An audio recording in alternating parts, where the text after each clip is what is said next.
மாண்புமிகு பேரவைத் தலைவர் அவர்களே, அவர் ஒரே ஒரு வார்த்தையை தான் சொன்னார். பார்ட்டி ஃபண்ட் என்ற வார்த்தையை கேட்டு எதிர்க்கட்சி நண்பர்கள் கோபப்படுகிறார்கள். ஆனால் அதன் மீது உங்களுக்கு பாயிண்ட் ஆஃப் ஆர்டர் தருவதாகவும் நீங்கள் சட்டப்பேரவைத் தலைவர் சொல்கிறீர்கள். நேற்றைய தினம் இதே போல வெற்றி தலைவர் அவர்களினுடைய வழிகாட்டில் வளர்ந்த நாங்கள் சகிப்புத்தன்மையோடு அவர்கள் பல வார்த்தைகள் சொன்னார்கள். புதிதாக சோஃபா மாடல் என்றார்கள், குதிரை பேரம் என்றார்கள், எத்தனையோ வார்த்தைகள் சொன்ன போது சகிப்புத்தன்மையோடு அதை கேட்டு பொறுமையாக இருந்தோம். இவர்கள் குதிரை பேரம் எல்லாம் அவைக்குள் நீக்கப்பட்டு விட்டது. சரி, சோஃபா மாடல் என்று சொன்னார்கள்.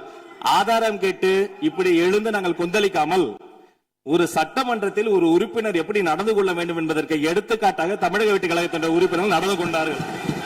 இப்போது மதிப்பிற்குரிய எதிர்க்கட்சி தலைவர் அவர்களே, உங்கள் ஊடாக நான் கேட்பது என்னவென்றால், அவர்களினுடைய கட்சி உறுப்பினர்களை அவர் அமைதிப்படுத்தி முதல்வர் அவர்கள் உரையை முழுமையாக கேட்டு சகிப்புத்தன்மைக்கு சட்டமன்றத்தில் இந்த பக்கம் மட்டுமல்ல அந்த பக்கமும் எடுத்துக்காட்டாக இருப்பதற்கு அவர் வழிவகை செய்ய வேண்டும் என்று உங்கள் மூலமாக கேட்டுக்கொள்கிறேன். பொதுப்பணித்துறை அமைச்சர்.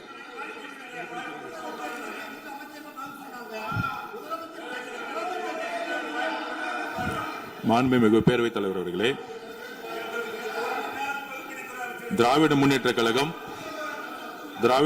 கழகம் முதல் நாளில் இந்த சபையுடைய மரபையும் பாரம்பரியத்தை பற்றியும் நமக்கு வகுப்படுத்தார்கள். அந்த மரபுப்படி எங்களுடைய தலைவருடைய வழியில் இந்த சட்டசபையில் பேசும் பொழுது நாங்கள் அமைதியாக இருந்தோம். நாங்கள் அமைதியாக ஒரு 2-3 முறை தான் அவரு பேசும்போது மினிஸ்டர்கள் நின்னாங்க. ஆனா இன்னைக்கு மாண்புமிகு முதலமைச்சருடைய முதல் உரை, கடந்த 4 நாட்களாக திராவிட முன்னேற்ற கழகம் முதலமைச்சர் ஏன் பேசலன்னு சொல்லிட்டே இருந்தாங்க. இன்னைக்கு பேச ஆரம்பிச்ச உடனே அவர் சொன்ன வார்த்தை பார்ட்டி ஃபண்ட் சொன்னார். எந்த பார்ட்டின்னு சொல்ல. ஆனா அந்த வார்த்தைகள் சொல்லி முடிஞ்ச உடனே எதற்காக முதலமைச்சருடைய பேச்ச இவங்க குறுக்கிறாங்கன்னு தெரியல. நீங்கள் சொன்னதுபடி முதலமைச்சர் பேச வேண்டும். பேசிய பின்பு கருத்துகளுக்கு பதிலளிக்க அவர்கள் பதிலளிக்க நாங்களும் பதிலளிக்க தயாராக இருக்கிறது பதிவு பண்றோம்.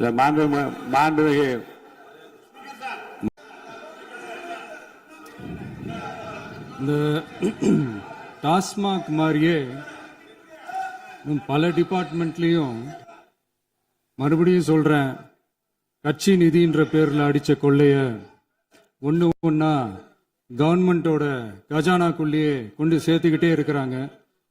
இப்பவும் சொல்றேன், மக்கள் பணத்துல இருந்து ஒரு பைசா கூட தொடமாட்டோம், தொடவும் விடமாட்டோம், தொட்டா விடமாட்டோம், இதுக்கு முன்னாடி தொட்டவங்களையும் விடமாட்டோம்.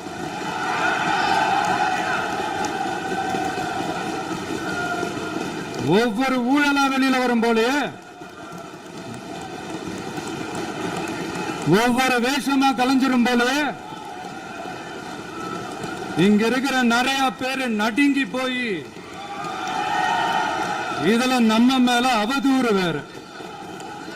இப்ப புதுசா ஒரு வெப்பன் ஒண்ணு கொண்டு வந்திருக்காங்க. அது என்ன தெரியுமா? அவங்க தயவால தான் நம்ம ஆட்சி நடக்குதான். மக்கள் தயவால இந்த ஆட்சி நடந்துகிட்டு இருக்கு. மனசாட்சி உள்ள சக்திகளோட ஆதரவால இந்த ஆட்சி நடந்துகிட்டு இருக்கு. நாங்க தான் அனுப்பி வச்சோம் அப்படின்றாங்களே. அனுப்பி வச்சவங்களுக்கு மினிஸ்ட்ரியில இடம் கொடுத்தா ஏன் கதறீங்க?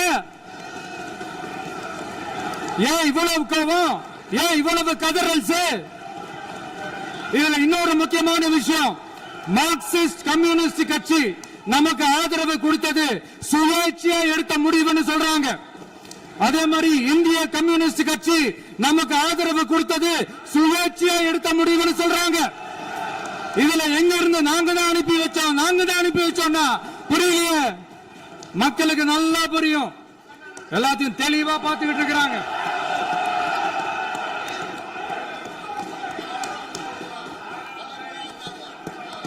முதலமைச்சர் கண்டினியூ பண்ணலாம். மாண்பு முதலமைச்சர்.